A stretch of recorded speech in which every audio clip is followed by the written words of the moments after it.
আমার যে ধর্ম সে ধর্মে বিশ্বাস না থাকলে আপনার দুনিয়া চলবে। শাকিব খানের সিনেমাতে আমাদের ভাই, আমাদের সুপারস্টার গানের সঙ্গেই থাকতে চায়, আর ওই জগৎটা আসলে অনেক কঠিন।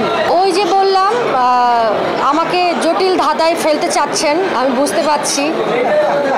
আমি তো জার্নালিস্ট ভাইদের সঙ্গে পারবো না। হ্যাঁ, তো অভিনয়টা আসলে দেখেন যে মাঝে মাঝে আমরা অনেক সময় অনেক পরিস্থিতির শিকারে পড়ে যাই, হয়তোবা এটা আমাদের ভাগ্যের উপরে পড়ে যায়। সবার জন্য কিন্তু সেম নয়। মানুষ ভালোবাসতে যেমন জানে, দুটারই তো আসলে সাদা কালো, ভালো মন্দ, আধার আলো, সব কিছুরই তো পজিটিভ নেগেটিভ আছে। বিশ্বাসের নামই তো জীবন। আমার যে ধর্ম সে ধর্মে বিশ্বাস না থাকলে আপনার দুনিয়া চলবে। আপনাকে বাঁচতে হলে বিশ্বাস করতেই হবে, কারো না কাউকে আপনাকে বিশ্বাস করাই লাগবে। আপনারা যদি অনেক অনেক ভালোবাসেন তাহলে আই মাস্ট অনেক সাড়া পাবো।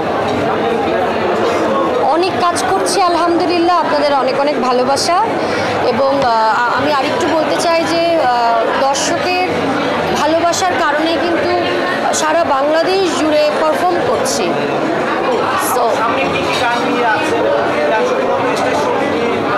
স্টেজ শো, তারপরে অডিও তো আছে। আজকেও আপনাদের একটা অডিও রিলিজ হলো।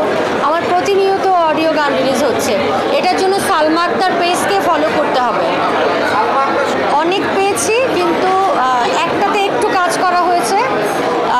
শাকিব খানের সিনেমাতে আমাদের ভাই, আমাদের সুপারস্টার, মাটির ঠিকানা সিনেমাতে জাস্ট লিপসিং করেছিলাম।